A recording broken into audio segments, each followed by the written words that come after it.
Max won't be in here today. Okay, got it going. Oops, and I forgot to write one thing on the screen. I still go ahead and share the screen. It actually worked out okay sharing the screen before everyone was in class the other day, so maybe Zoom has updated its settings. Okay, thing I forgot, which should go at the top, is the quiz is due at some point today, and now I can't even remember.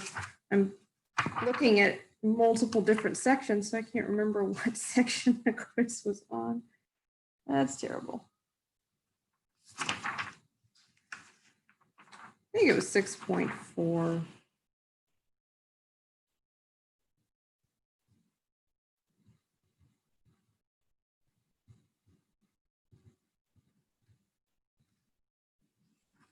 I know I wrote it down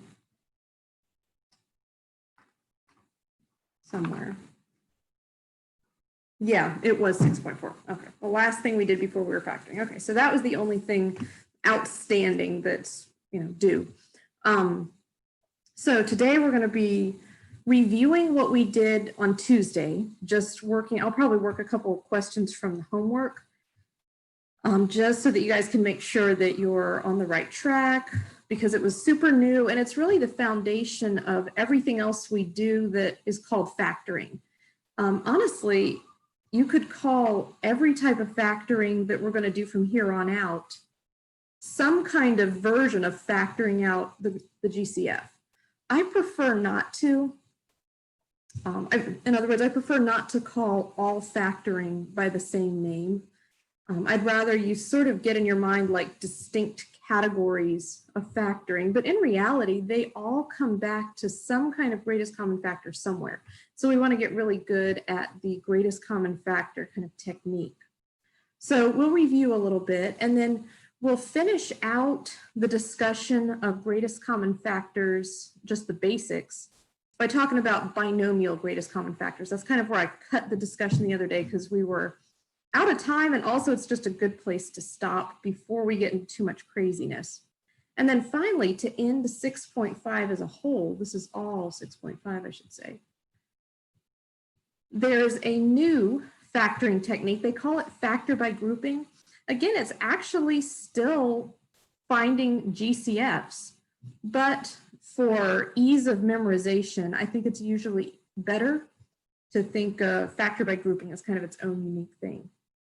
So let me hop over to, I think I had picked out a couple of problems from 6.5 that were on your homework.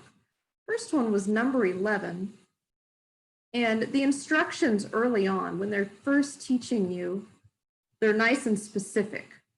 They don't just tell you factor, they tell you that you are factoring out the GCF.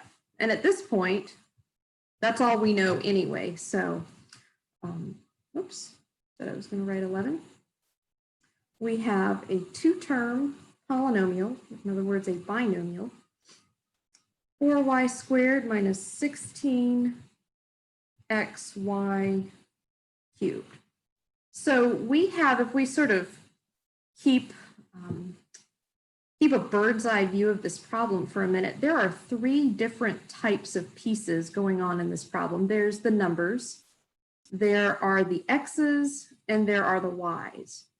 And in order to be part of the greatest common factor, a piece has to occur in both parts of the problem, both terms of the problem. So x has an issue already because it's here with the 16 and the y cubed, but it doesn't occur with the 4 and the y squared. So just thinking ahead, since our first step is always to find the GCF, it looks like we are not going to be including any x's. X to any power will not show up in our greatest common factor.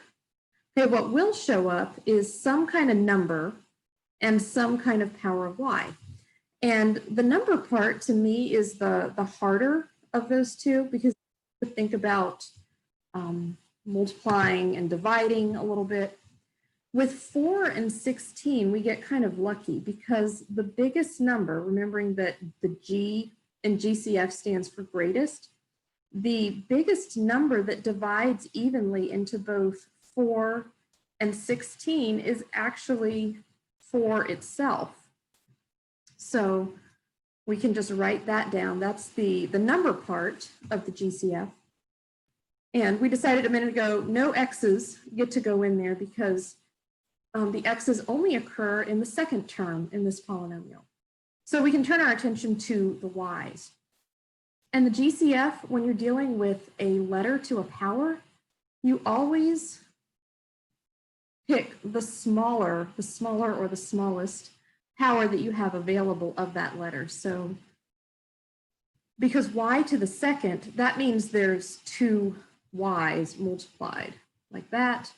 Y to the third means there's 3 Y's multiplied. And if there are 3 Y's being multiplied, well, that automatically includes the 2 Y's. So that's the reason that we can focus on the smaller power of 2, because it's included in the larger power of 3. So our GCF is 4y squared. So we have to identify it before we do anything else and make really, really sure that we've identified it correctly, or nothing else in the problem will work out well for us. And then by division, we are going to take that GCF, and basically we're doing the opposite of multiplication. We're dividing out this GCF. And specifically, as we divide it out, we don't just throw it away. We're going to put it off to the side, which technically usually ends up being out to the front, just the way these problems are worked. And we'll have to open a set of parentheses ourselves. The problem originally, you'll notice, didn't have any because it didn't need any at that point. And we're going to figure out what those leftovers are. So I usually somewhere just rewrite my original polynomial, and then because I'm dividing out my GCF, that means I'm going to put the GCF underneath every single term, and then think about dividing term by term. Thankfully, only 2 terms here that I have to deal with. And the first one, no need to make this more complicated than it is. We have really just a giant exercise in cancellation here. You can apply exponent rules from 6.1 if you so desire, but why put ourselves through that? 4y squared is on the top, 4y squared is on the bottom. They divide away or cancel away and leave the number 1.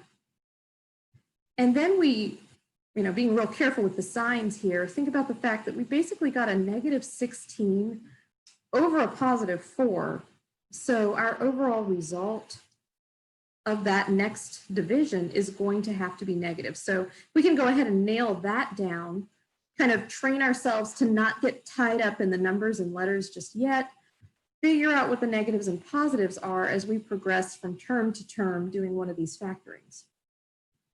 Okay, got the negative out of the way, and then we're just thinking about the fact that 4 divides nicely into 16.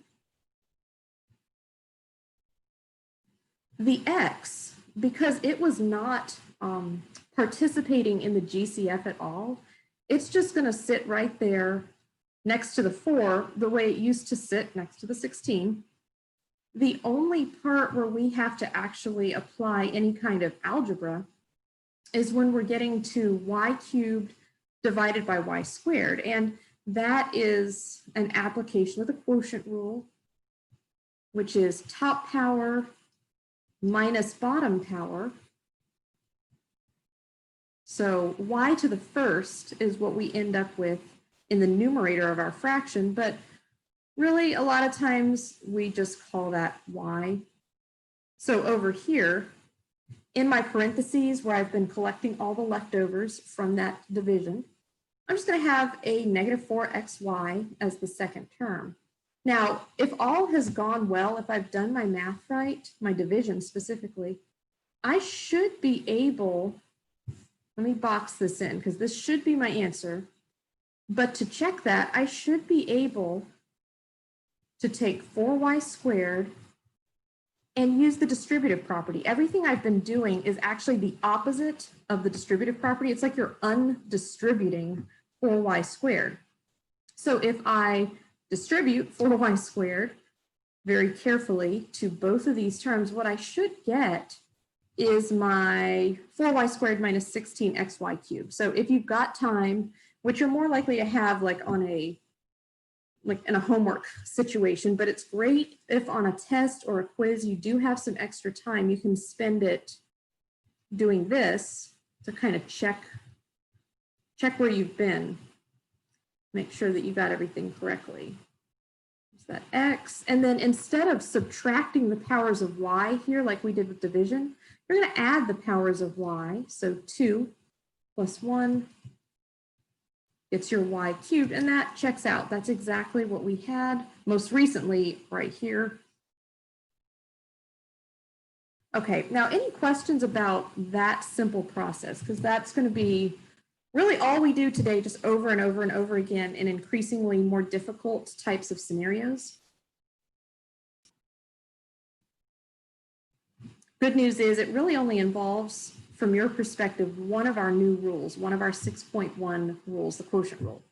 The bad news is that quotient rule gets hidden inside of such tricky problems that it can be difficult to realize that that's really just all we're doing tons of different times throughout the course of this 6.5. So there was one more from your homework that I wanted to just work out. So that was number 11. I wanted to go down the page a little bit, still in 6.5, of course. Number 15, let's do one that has more terms and a little bit more foreign looking letters. We're used to X and Y, but let's do something with A's and B's. And then of course, this is, the directions are to factor out the GCF. Okay, so I'm going to have to be careful here copying this out because there are a lot of pieces to this puzzle.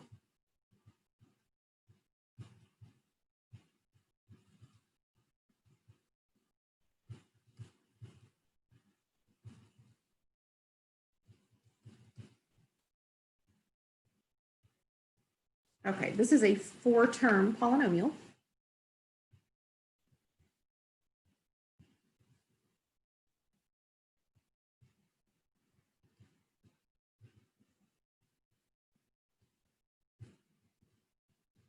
First thing we're going to do is find the GCF, just like we did in the last problem. So big picture, what I was calling the bird's eye view, we've got numbers, which consist of an 8, a couple of 4s, and a 16.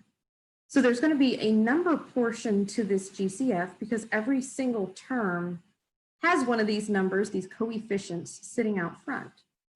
And then we get into the A's and the B's, and we want to make sure before we stick A's and B's into our GCF, we want to make sure that every single term, for example, has an A of some kind, and that every single term has a B of some kind. And it looks like they do. I'm not seeing any term that is lacking an A, any term that is lacking a B. So all 3 parts, the number part, the A part, and the B part, are all going to be included in this GCF. So taking the numbers first, it looks like we get lucky in this problem, just like we did in the last problem, where the greatest common factor of 8, 4, and 16 is really just 4. The largest number, the greatest number that is a factor of 8, 4, and 16 is 4 itself. So factor, again, meaning something that divides in evenly and leaves no remainder. Okay, and then when we're looking at the A's and the B's, if you want to go ahead and, for purposes of comparison, make sure that anything to the first power actually has a little 1 up there. Remember that with the A's and the B's, you're just looking for the lowest power that exists across the board. So A's in our problem exist to the 3rd power, or to the 2nd power, or to the 1st power. So we want to take A to the 1st power and place that in our GCF. And then the b's, there are b's to the third, b's to the second, b's to the first here. That's another b to the second. So it looks like just as with the a's, the smallest power of b is going to be b first. So 4a to the 1, b to the 1, which we could call 4ab. Either one of those, you might at this stage, we're mid-problem right now, you might want to keep those little ones. So I'll put this in parentheses. Keep those little ones because you're about to have to do a bunch of division, a bunch of subtracting top power minus bottom power. Might as well keep those ones because we're going to use them.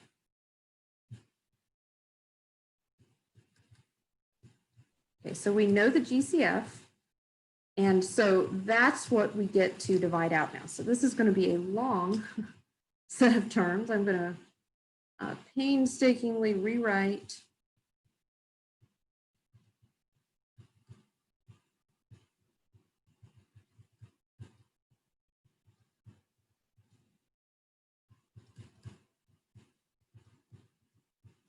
There's my 4 terms.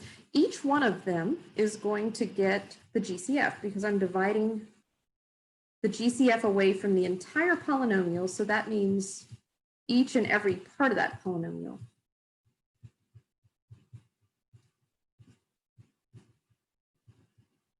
Okay.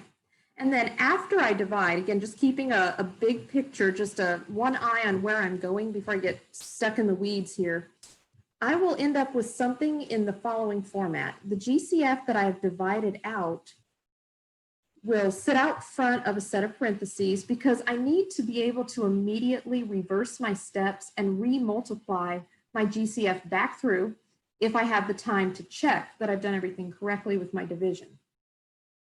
Sort of like very early on in arithmetic, they teach you if you have subtracted 2 numbers, then add back and make sure that you get the correct answer. If you've multiplied 2 numbers, you can divide to get back what you started with and just kind of verify since those operations are the opposites of each other. Okay, so slowly and carefully here. In the very first term, 4 goes into 8 twice.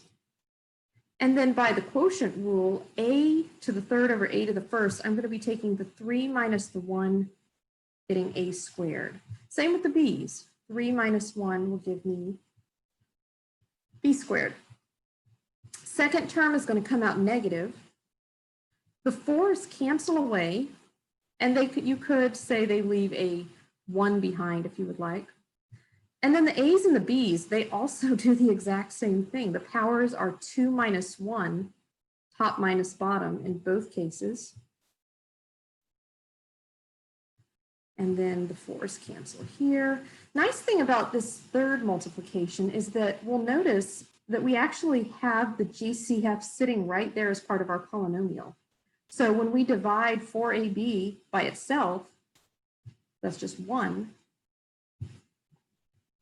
And then finally, 16 divided by 4. The a's cancel out entirely because their powers match top and bottom, but the b's, top power minus bottom power, we get that. We get 4b. So in your final answer, if you want to multiply this back through, if you have time, you might want to leave those little powers of 1. When you get ready for the final answer, you might want to take them out if it kind of bothers you to see them there. Or if you're trying to match the textbook, for example, textbook is never going to show the powers of 1, but it doesn't bother me personally if you leave those in. Okay, so there's the GCF again. I'm not going to do the re-multiplying back step, but just know that's always an option. You always have that in your back pocket that you can check any of your answers. Okay, so from our kind of agenda for the day, this is what the review. That's what we were doing Tuesday. That's basically where we concluded. So I stopped us right before we started having to factor out binomial GCF. So binomial, that again is 2-part or 2-term polynomials. So we're going to be given a polynomial, and then as we look inside it, the greatest common factor of that polynomial is another polynomial. So it gets a little bit weird. It's like everything is starting to turn multi-layered on us. This is from, let's see, practice 5. So back to page 324 where we left off the other day.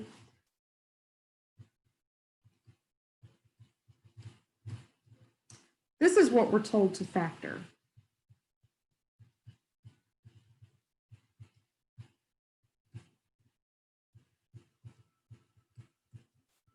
Okay, now this is a polynomial, but it's grouped weirdly. We don't often see polynomials that look like this.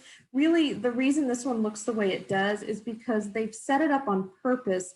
They're trying to lead us through the steps that we're going to need later on today.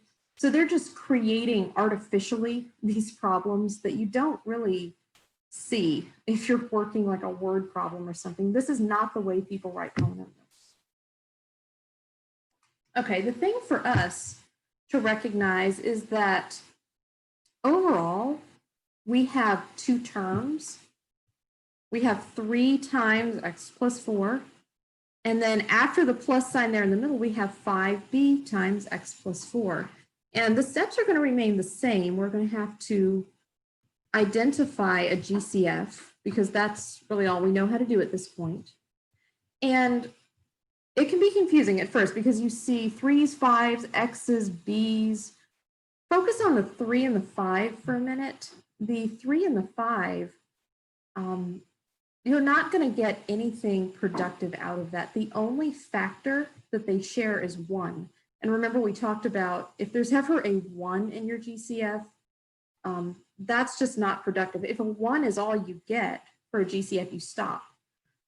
If you get a 1 and then some x's and y's, you keep the x's and y's, but the 1 you just don't really even need to show. So basically 3 and 5 don't contribute anything.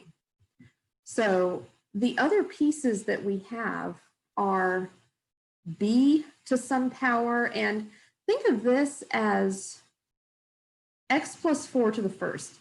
That x plus 4 is in parentheses so that as kind of a hint to us to treat it as one thing. It looks like an addition problem of 2 parts, and it is, but the way we're supposed to treat it is as a single number. We just don't happen to know what x is. If we did, of course, we would add whatever x, if x was 2, we'd add it to 4 and get 6, and we would easily see that it's a single number. Okay, so we want to figure out what powers of b and potentially what powers of x plus 4 go into our GCF. And really, b doesn't contribute anything because there are no b's in the first part of this problem. So the only thing that we get is this weird binomial GCF, x plus 4 to the first. So you can kind of see, there it is. There it is again. In a way, weird as it is, these binomial GCFs are actually maybe a little bit easier to identify than some of the other ones we've been finding. It's almost like they're so big that the problem can't hide them or disguise them from us in any way. So in this case, the binomial is not only part of our GCF, it's our total complete GCF, and we're going to divide it out carefully because I'm going to keep in parentheses with that first power up there just so that we're not tempted to kind of rip the x and the 4 apart or just start doing some illegal maneuvers here. So original polynomial.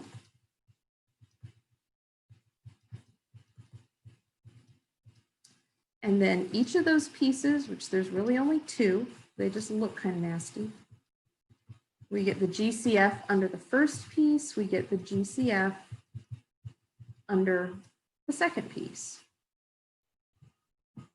And in terms of how we handle that, what we're going to end up with is the same format as we've been getting: GCF by itself out to the very far left, And then we open a nice set of parentheses, and in there, we're going to place the leftovers that remain following our divisions. And thankfully here, since it's the first time we've dealt with a binomial two-part GCF, we don't really have to break out any type of rule. We can just cancel. You see an x plus 4 to the first on top and on bottom, really in both of these pieces.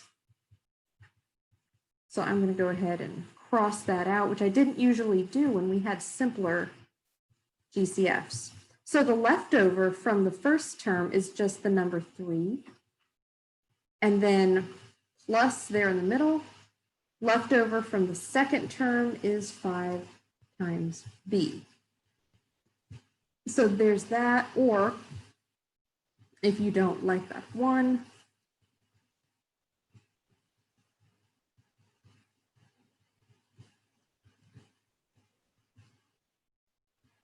now, one word of caution here. I said a while ago, of course, anytime I say something, the book's going to find a way to make an exception to that. I said that you can always check any problem, and that's true.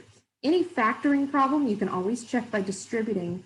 The problem for us is that if we see something like I've got here boxed in as my answer, if I told you to distribute this out, we would probably, based on what 6.4 taught us, fall back on sort of a foiling thing. You'd have like, come down here so I don't mess up the answer in the box. You'd have like x times 3, x times 5b, 4 times 3, 4 times 5b, all of which is completely correct and very much in accord with what you've been learning.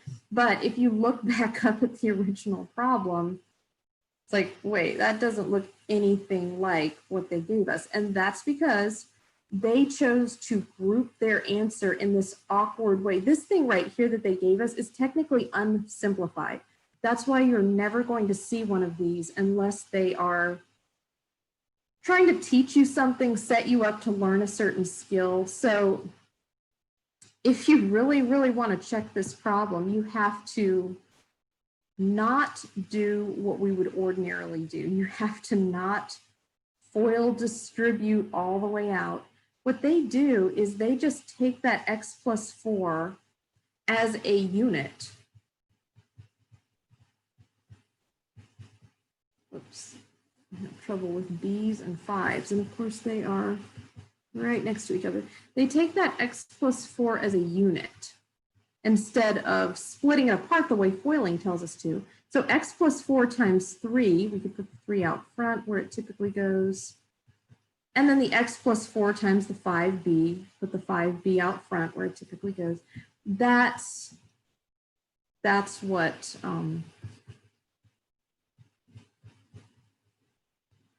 you would have to do to check this problem. So I'm going to just put in the notes here. This is unsimplified, and the good news is it is so rare that we see these types of problems because, again, it just exists to get you to the next page of the book. Page 325 is why they are throwing this at you in page 324. But just a word on what I was saying, like very glibly saying, I can always check these, and it's true. But occasionally the book throws you something out of left field, like this one. Okay, so let me look.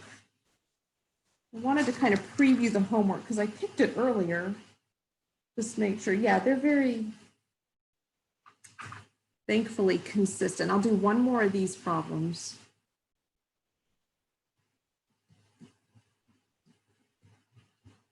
So write down the page, practice 6. Last thing that we get to before we change gears a little bit. Once more, we're looking for binomial GCFs. So we've got, won't work too many of these before you start realizing that the clue to the whole thing is looking for the part that's in parentheses.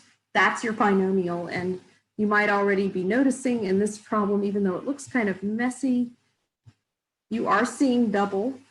I am going to put something here just to help us out. This minus in the middle and then the set of parentheses around our a cubed plus 2y, I'm going to put a 1 there. And this is a technique that I believe the book, I saw them mention at some point, so I'm hoping they're going to keep on with that. In any case, I'm going to keep on with that. It'll help us out if we can see that 1. So the 8, the b, the -1, none of that contributes anything to a GCF. We do have powers here, and this is what I was checking. It looks like they are steering away from ever giving you one of these weird binomials that's raised to like a 2 or a 3 or something that's higher than 1. So they're being nice. When you see a cubed plus 2y to the first, a cubed plus 2y to the first, looks like that's going to be automatically, it is your lowest power of a cubed plus 2y.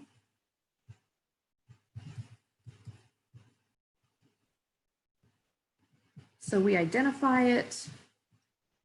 Again, pretty simple to do after a couple of these. And then we divide it out, which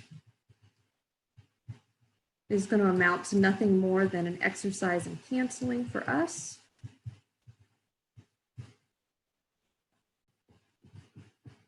Okay, so 8b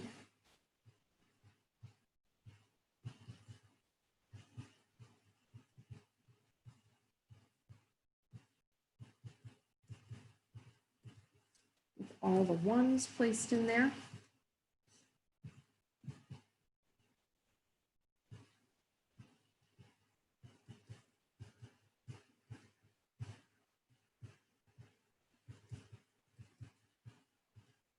And then really, there's no need for top power minus bottom power because all the powers of what we're dealing with match. So you can just cancel, cancel, cancel, cancel. And as we put it into the format, we've got GCF out front, and then the set of parentheses that we create ourselves. And then inside those parentheses go the leftovers from our canceling. So 8b and then -1. That's why I was putting that little 1 there all along, because otherwise you get 8b minus, it looks like nothing. And that's not true.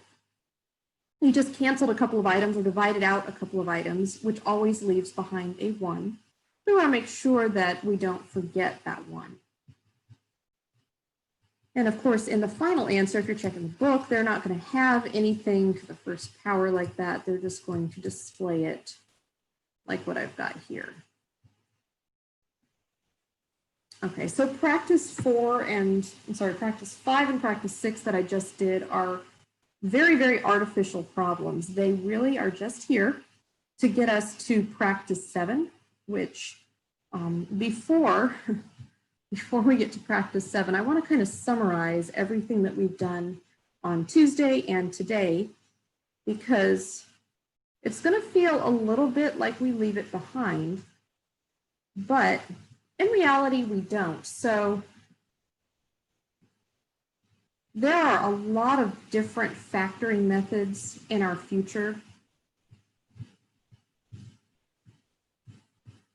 And it's going to be easy to forget where we come from. So no matter what method you end up using to factor a problem on through the remainder of chapter 6, there is a distinct possibility that there will be a GCF that needs to be factored out before you do anything else. So the habit that we need to form is to always start any factoring problem for the rest of forever by checking to see if there's a GCF that we can factor out.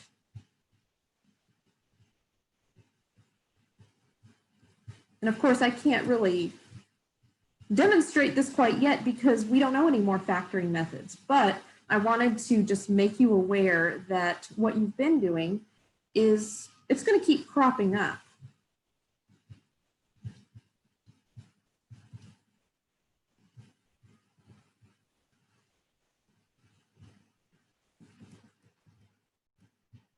And the trickiest part about that is really just remembering to do it, because after you've got, 5 or 6 different factoring methods that you're trying to keep straight in your mind, it's easy to just want to dive into the hard one, the one that the problem is really teaching you, and forget that they might have hidden a GCF in there to start with. So we'll see some examples of that. Possibly not today, we'll see. We'll see how far we get. Okay, so just bear in mind. Okay, so I need to remember to just keep summarizing as we learn these. So we now know one method for factoring.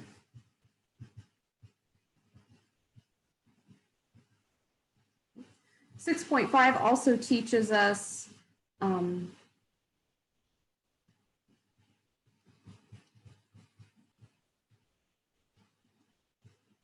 oops, I needed. So one method of factoring, again, I'm going to put a little more detail there.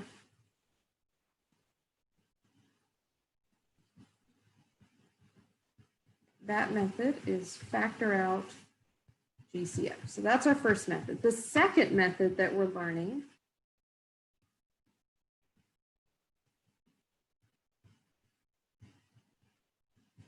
is called factor by grouping.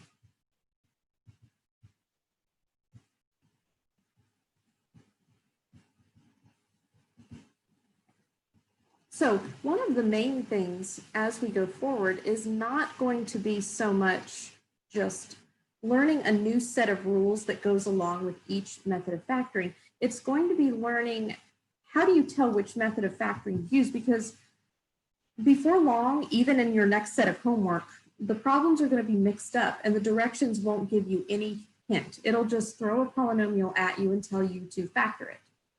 And you have to kind of pick up on some visual clues so that you don't get off on the wrong track. So factor by grouping,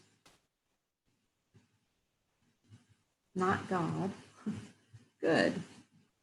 This is something that is good to at least try. We're not guaranteed success, although I think because this is Algebra 2, they won't mess with our heads too much. It's good to try when you have a specific number of terms in your polynomial.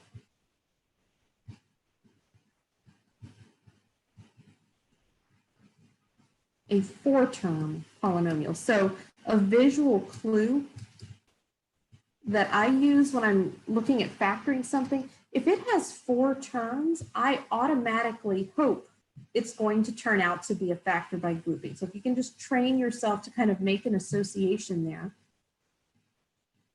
And here's what that can look like. So really, to teach you the steps, let's just dive into the next practice problem.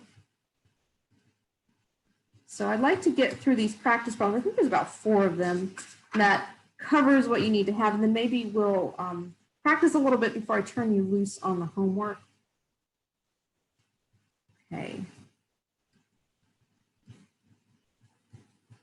xy plus 2y minus 10 minus 5x. Okay. There's 4 terms. So even though they don't get into this, oh, they do, good. I knew it came up later, but I thought they saved it until it came up, but nope. So this is a good book. First, we're gonna check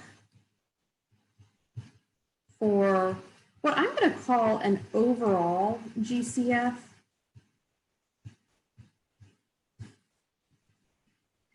So looking at all those terms, we want to say, and this xy, I could say that that's got like an invisible 1 in front of it if I wanted.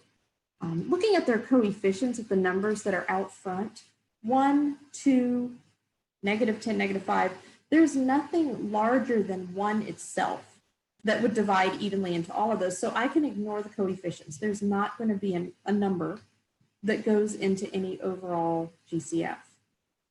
The x's, I can ignore those because there's an x in 2 terms but then it doesn't appear in the other two terms. So it can't be a common factor because all four terms do not have it in common. And same with y.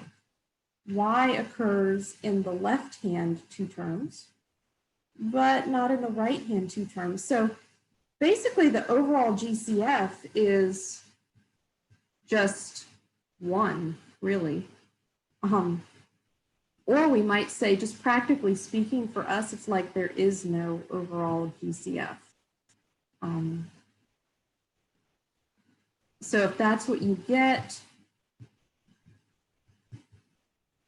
just ignore it. It's not going to affect your process. One is just too trivial. It would be interesting if we were able to get a 2, an x, an xy, something like that. Okay, so here's where the actual method starts. So let me rewrite 10 minus 5x. Okay, so 4 terms. The book at this stage is going to start doing things a little bit differently than I do. Not in terms of the method, just in terms of what they use right at this point. What I choose to use is something like this. I want to split my problem in half. And the way that I do it is personally like this.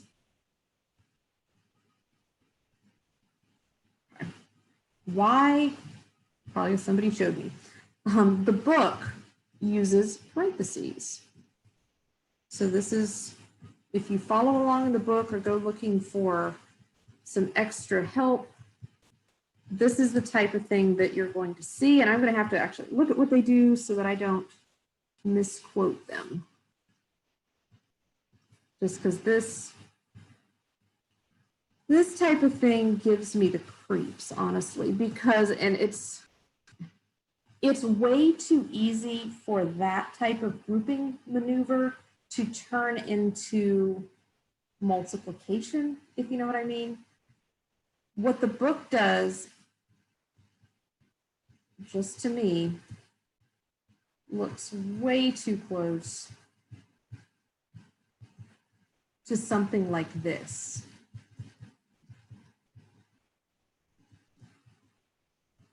Where we have learned very recently that that means multiplication. Those sets of parentheses mean to multiply, distribute, FOIL this thing out. And because there are going to be those type of parentheses happening in this problem in just a few minutes, I don't like to mess with it at this point. At this point, it's just too confusing. But again, that's me. If you would rather stick with what the book is doing, and you feel like you understand it, by all means. So I'm gonna stick this here. Let me rewrite, because I keep having to come down the page. Let me rewrite what I did. Oops. A little zigzag, which I swear I did not invent. Some book or some teacher did. And the more I look at it now, I'm thinking that's kind of weird, but when you're used to something, you don't really think about it that much.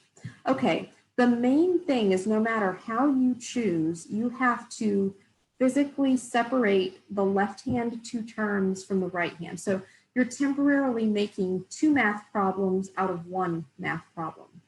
So what you're going to want,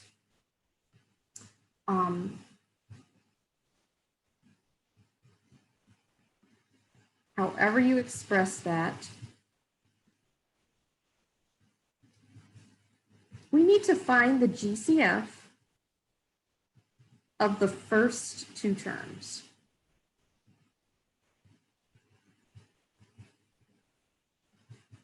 Okay. So these two right here, xy plus 2y, we need to find their GCF. Then, just because we're working left to right, that's how we read, we need to do the same thing with the right-hand 2 terms.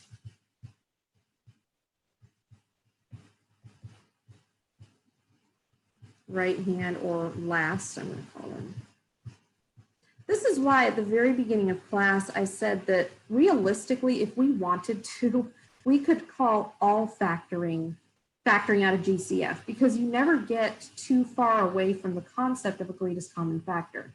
I just prefer not to call, you know, all these different methods by the same name, because I want to give you guys clues to help you figure out, you know, how to tell them apart, how to know what you're doing. Okay, so we're going to find the GCF of xy and 2y, and then we're going to find the GCF of -10 and -5x, and we're going to write those down. I think, yeah. Okay, so the GCF of xy and 2y, really there's not a lot of repetition. Y is the only thing that gets repeated, y to the first, y to the first. So the GCF of the first two terms is just y, because x, you know, x is in the first term, but not the second. 2 is in the second term, but not the first. There's not a lot of carryover going on. Okay, the last two terms. Something to be said about the last two terms. We had very briefly on Tuesday at the very end of class talked about when you're finding a GCF, if your polynomial or whatever it is led off by a negative, it starts with a negative, you always want to include that negative in your GCF. So we just want to notice that these two terms, which we are treating as, at the moment, our entire problem,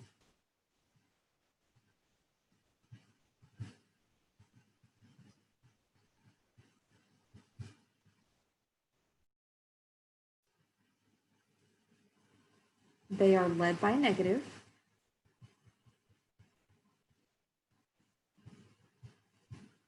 So to make everything come out nicely, we have to include that in our GCF. In Tuesday's class, it was almost just to make it look nice. In the middle of a problem like this, it becomes a little bit more important for reasons we'll see in a minute. Okay, so whatever else goes on in our GCF, we know because the first of these two terms is negative, that we have to include a negative in our GCF. And really, it boils down to what's the GCF of 5 and 10, because there's only one other variable, or I should say one variable at all. 10 doesn't have a variable, so we don't have to worry about it. So 5 is the biggest number that can divide evenly into both 5 and 10, so that is our GCF. So at this stage, we've got two separate little problems, each with their own GCF. That means in the next step, we are going to have to divide out the GCFs from these two parts of the problem. Okay, so let me see what's a good way to notate that. I don't know if I want to do it up here. Okay. So we identify the GCF, and then in our third step,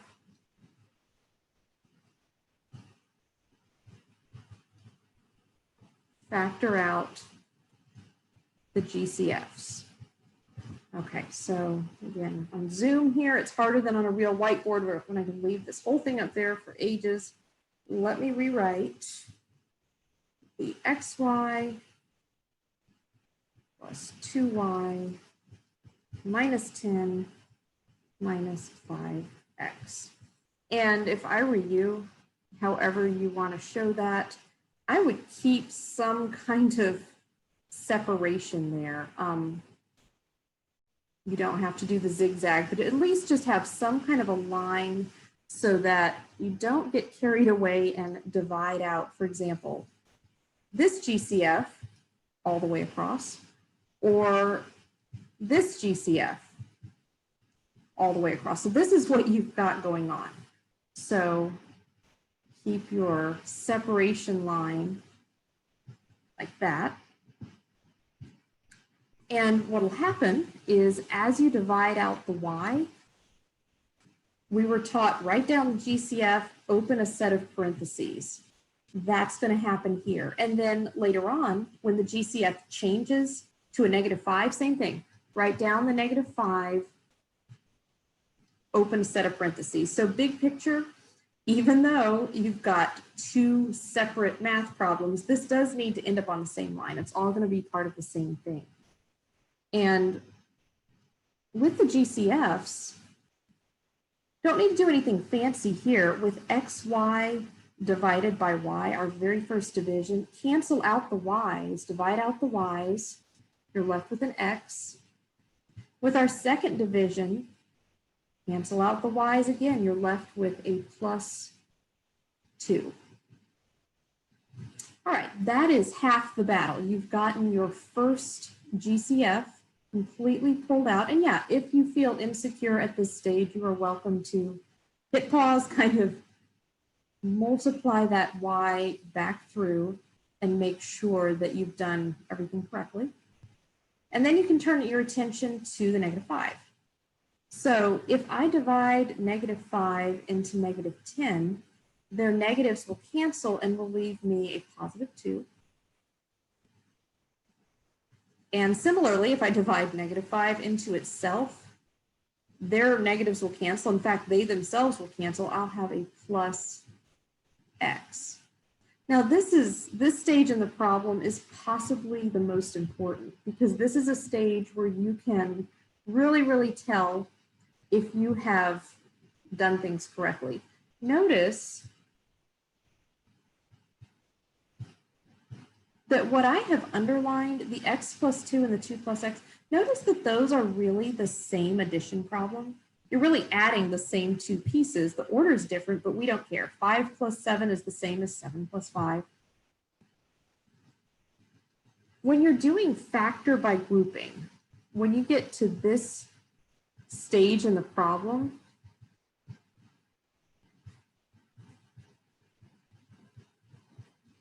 so factor by grouping,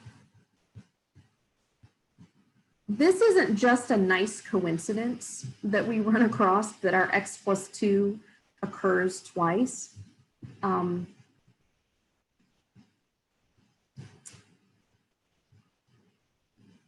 It's an absolute necessity. Okay. They have to match. If they don't match, we've done something wrong, or it's possible that the problem is not factorable by this method. Again, and I'm not clear in this Algebra 2 how far they're going to push us. I feel like just from the problems I reviewed in the text, I don't think they're going to push us to the level that the college class that taught this would push the kids. So that's good. We're going to be able to stick with the basics. But you do want to check and make sure that those two things match. If they don't, maybe review your last couple of steps and make sure that that something didn't go awry. Okay, now, because they match, I'm actually going to rewrite this just to make the point really clear. Okay, so this is what, if you kind of condense everything down a little bit, make the x +2's look the same, it'll be easier to see that you have got the same item in parentheses twice. Now, what this might remind you of is the binomial GCF problems that we were working earlier. So I'm going to put,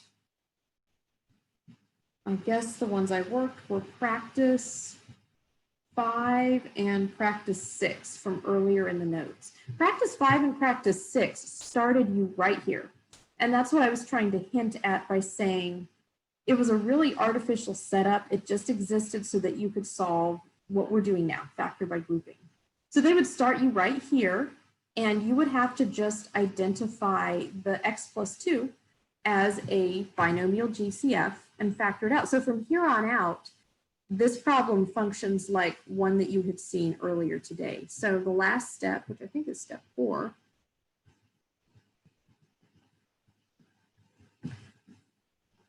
that thing that was matching will always be your GCF. You're always going to end up with, and I think again, because it's algebra 2, I can make a statement like this across the board. It's going to be binomial. It's going to be a two-part. So for us, it's x plus 2. And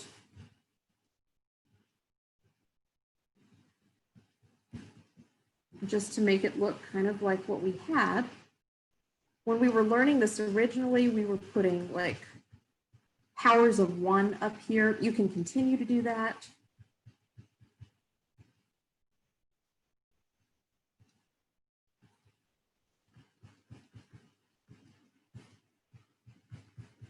But this is what your process is going to look like. And it's going to be a nice little exercise in canceling a bunch of stuff. And of course, anytime we have a GCF, we write it down, open our own set of parentheses, and into those parentheses go the leftovers. We could even say, we could call them the remainders. Technically, that would be mathematically correct to call the y and the -5 the remainders. Okay, so x plus 2, y minus 5, that is our final answer here. And if you check, because this was a legitimate problem, the book did not artificially create this, so you can check this by foiling or distribution, same difference. So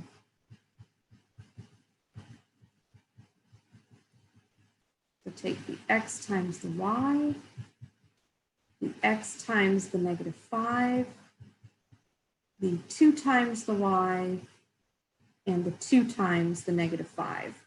And there may be some difference in order if we check back to what the book gave us. At the start of this problem, this was xy plus 2y minus 10 minus 5x. Doesn't matter. We have all 4 of those terms present and accounted for. The fact that they're being added in a different order doesn't affect it one bit. So this checks out. We have all the pieces that we need. Okay, so to review, because these problems get long, particularly when we're just learning, and I put in a lot of extra detail. We started with something that had 4 terms, and 4 terms was a huge clue to how we were going to have to work this problem. We didn't have a meaningful overall GCF, so we were able to just dive into the method. And the method stated that we needed to divide one problem into 2. So right down the middle, we divide the problem in half. We look for a GCF of the first 2 terms separately from the GCF of the last 2 terms. And what happened to us, the first 2 terms were fairly easy, but the last 2 terms were led by a negative, so we had to remember to include that negative in our GCF.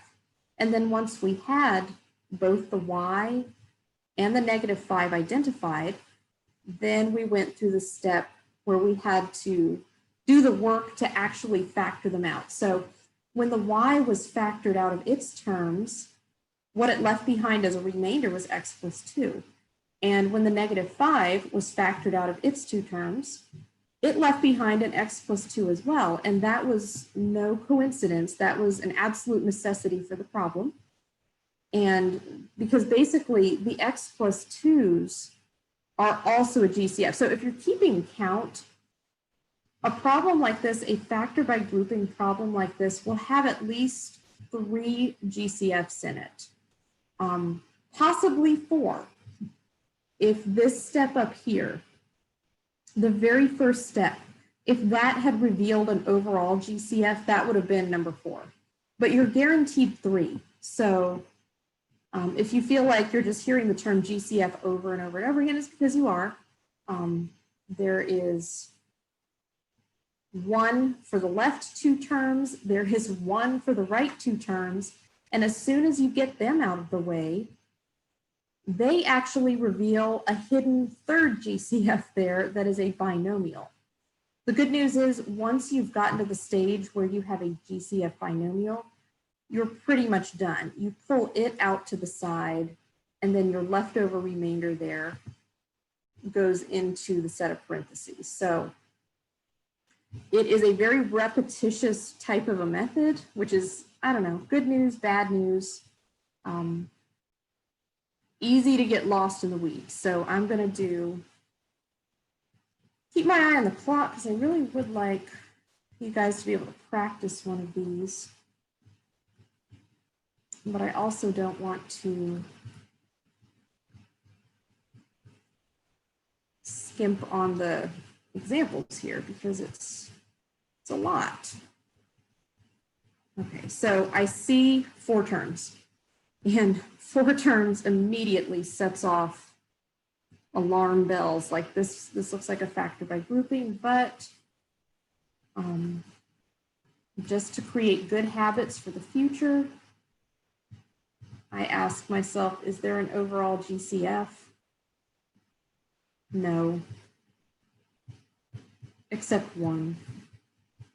And again, 1, we don't care. So when I get past that,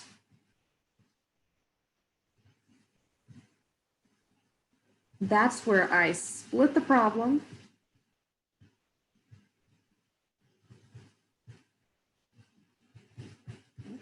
And if you want,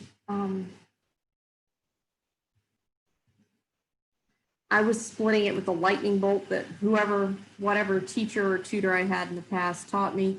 You can just do what I ended up doing you can just do a vertical line. I would, again, guide you away from the parentheses thing the book does. I'm not a fan of that. Okay, so you divide the problem in half and you look for GCF of the right hand or the left hand and a GCF of the right hand. Nice thing here, the first 2 terms are led by a negative and the last 2 terms are led by a negative. So no GCF is going to, I'm sorry, I said led by a negative, I forget. The first 2 terms are led by a positive, try that. The last 2 terms are led by a positive. So nobody's gonna have to be negative. There's gonna be no negative GCF. So you can say GCF of the first 2. And I'm trying to compress this a little bit. I put in a ton of like explanation and notes in the first example. Here, I'm just going to dive into finding the GCF. So for the first 2 terms, it's a case of me looking for the smaller power of A. And that's going to be A squared. The GCF of the last 2 terms, there won't be an A at all, but I will have that number 5 because it's the greatest thing that divides evenly into itself and into 10 as well. Okay, so I identify my GCFs and then I go ahead and divide them out. And as you get better and better at this, you could even put that in 1 step if you want. I'm trying to ride the line between condensing the problem down, but also not making it confusing. So and at this stage, I think I usually like my GCFs a different color. So we've got A squared and squared. Shoot, you could even do a different color for the different GCFs. You really wanted to keep things extra clear. Okay, so A squared, and then we'll have some leftovers. And then that 5, I have to be careful here. I can't just write 5 and then a set of parentheses. I have to make sure to denote that that's a positive 5 so that the 2 pieces of my problem are separated by some kind of mathematical operation. It was negative in the last problem. Okay, so quotient rule, we do have to drag that out here. A to the 3rd over A to the 2nd. Top power minus bottom power leaves an A to the 1st. You could use the quotient rule here with the A squareds, but today we've just been canceling them out. They match, get rid of them, and you have a 2.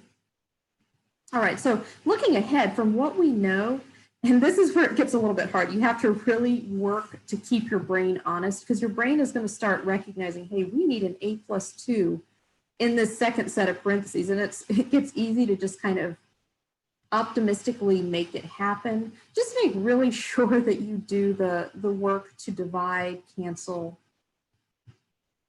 and that you realistically do get a plus 2. That's our check. They match. If they don't, we've got a problem. And whatever that matching thing is, that is going to be our GCF. And so in the final stages, which it won't be too long before you'll probably feel like you can actually skip this step. So GCF there at the end, last GCF is just a plus 2.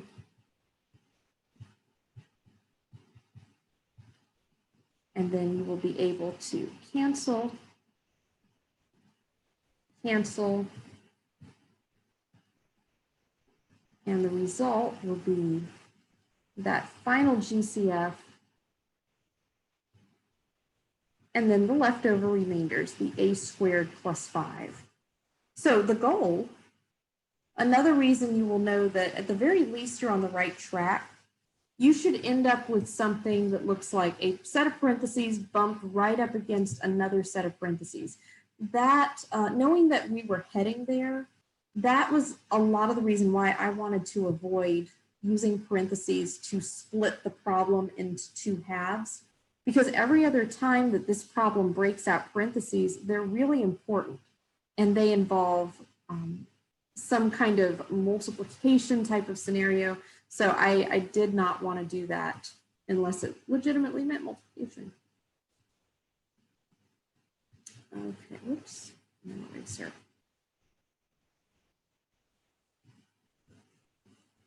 All right, seeing if I can, there's just not a good one to skip. Yeah, there's not a good one to skip. They have not wasted a thing.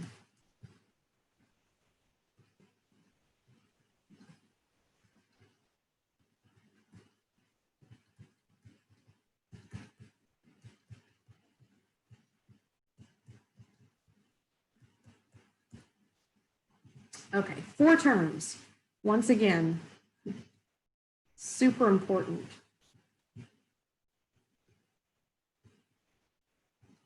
So we asked, as we're going to ask with every problem from here on out in chapter 6, is there an overall GCF? And if we investigate, we're going to find that no, but again, no means that really you could divide out 1, but that's the biggest thing that you could divide out, and that's not meaningful for our purposes. Okay, so second part,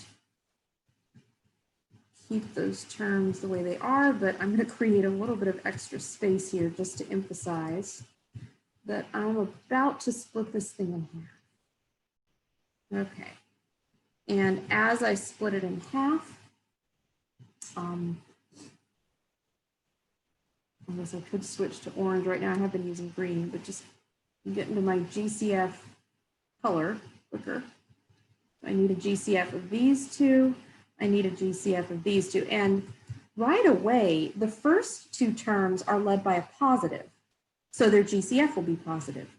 But the last 2 terms are led by a negative, meaning that one right there. We don't care that this one in the middle is, or at the end is negative.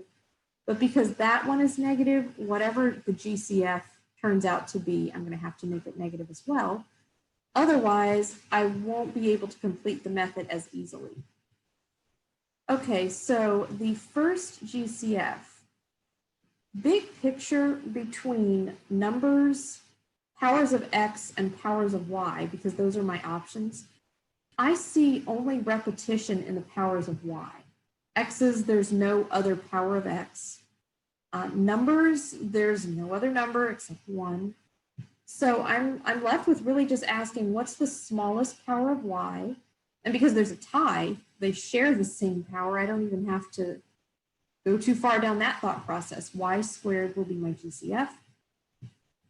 And then here, because I wrote down that my second GCF has to be negative, I don't have to worry about positives or negatives for the rest of this little segment of the problem. I just look at the 5, the 15, the x squared.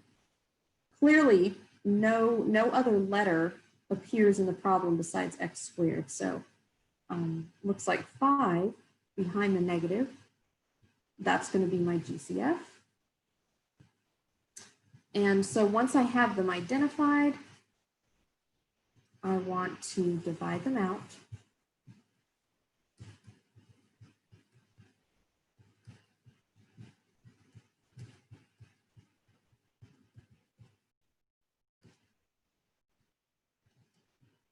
So there's going to be a y squared division here and here, a -5 here and here. And just because this is all still new, let me keep my line just to emphasize that that is two different problems. Okay, so I'm going to have y squared times some stuff, and then I'm going to have -5 times some stuff. And the stuff there will be just my leftovers. Okay, so it looks like the y squareds cancel away in the first instance and leave an x squared. Looks like they also cancel away right here and leave a +3. And being extra careful with my negatives as I progress to the end of this problem, cancel my -5s, get an x squared. Cancel my -5 and my -15, get a +3, and sure enough, those two things match. So how did I do that in the last problem? Okay, yeah, I'm going to keep my notation somewhat. So the final GCF, the weird looking one, the binomial one, is going to be x +3. And really, again, it's up to you. But before you've done too many of these, you'll start getting used to just write that GCF out front, that last GCF. And then in the last set of parentheses there, your leftovers, your y squared and your -5 are going to end up. You can show the division with that GCF or not. I'm just giving you the option just because these are such lengthy processes. There's ways you can recognize a pattern and kind of jump on that to avoid having to actually do anything too painstaking. Tempted here. Yeah, it's tempting to slack on this problem and just not do it. But I am going to plunge through it because there is something hidden in this problem that's kind of important. Okay, so P's and Q's.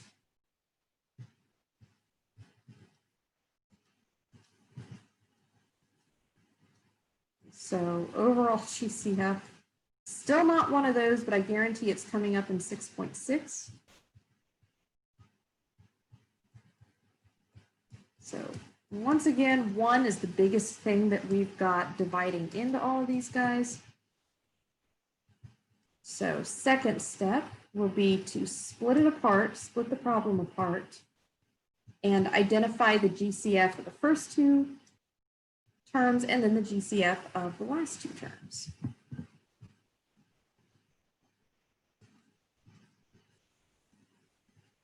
And before I do that, I like to think about who's positive, who's negative.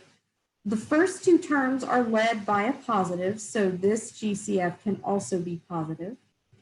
But the last two terms are led by a negative, so the GCF also has to be negative. And they don't make us work too hard for the first GCF. It's just a P raised to the first power. That's the only element that occurs twice within those two terms. Okay, this is the whole reason for working this problem is really just what we've got right here. You know, we've been saying that anytime your GCF is 1, that's not important, that's not important, that's not important, don't worry about it. Well, lo and behold, here is an exception to that. As always, there's going to be an exception somewhere in a rule. There's nothing bigger than 1 that Q and 3 share in common. And I actually have to use that 1. This is unfortunate, but necessary. Again, if we're forcing some kind of weird problems to all fit this one method, we have to be able to bend a couple of the rules in a way. Okay, so this is the only time that we've run into where a GCF of 1, the negative not affecting the fact it's really just 1, is actually important. It's not something that you can just ignore. And really, again, it's just because you're in the middle of this method has to function a certain way or it completely goes off the rails. Okay, so factoring that out,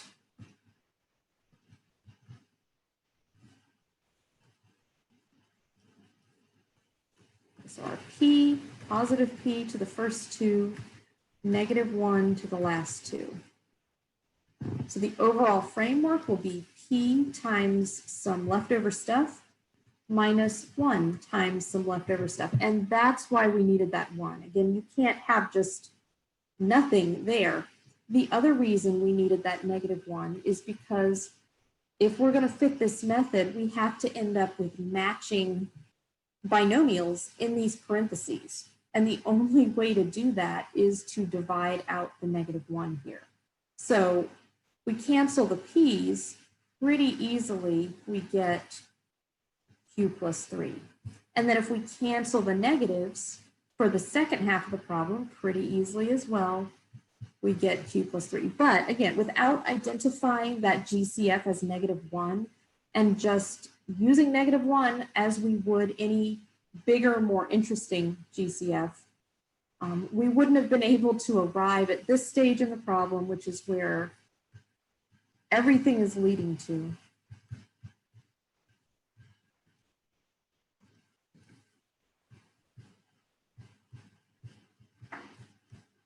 Is Q plus 3. Okay, so final step. Since we've identified one more GCF, we pull that one more GCF out to the front. Last time we do that, third time in this problem, and then just get those leftovers of P minus 1.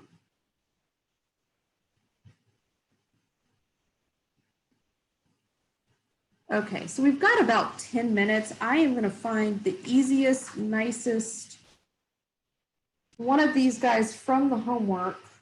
Yeah. So maybe if we can get this one out of the way or at least get a start. No negatives. That's why I wanted to use it. So while I am writing the homework from 6.5 up on the board, go ahead and start, just see what you can do with this problem. See how far you can get with it. And I will try to come behind and see if I can leave some space on the board here for all of that. Yeah, I'll try to come behind and complete it for you before I turn you loose.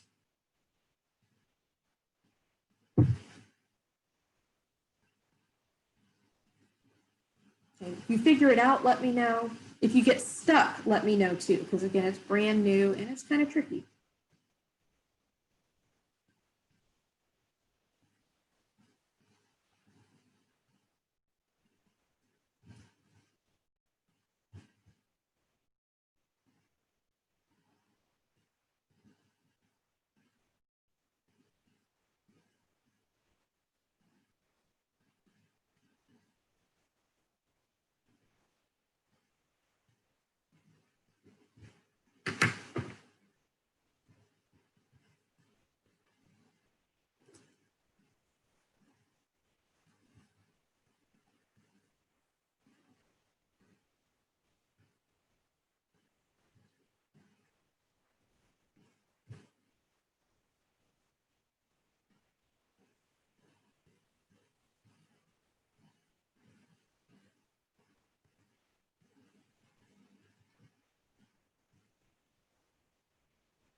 Okay, I'm going to come and kind of fill in not quite as much detail since we're almost out of time.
So I didn't fill in step after step after step after step after step, but I just put basically the GCFs and what that leads to. I've got the homework down here. I'm also going to email that out to you guys in a minute. The first couple of problems are just regarding where we started class today. We're factoring out a binomial GCF, those really made up, weird looking problems. Then you've got 4 that are specifically factored by grouping. And then at the end, the largest chunk here, this is just a mixed practice, just to give you practice identifying whether you're doing problems that are like the beginning of the section or the end of the section. Basically for you, the main question is going to be, do they have 4 terms? If they have 4 terms, it's this new factor by grouping. If they don't, it's probably just going to be finding an overall GCF, because that's all we've got at this point. So let me go ahead and let you guys go.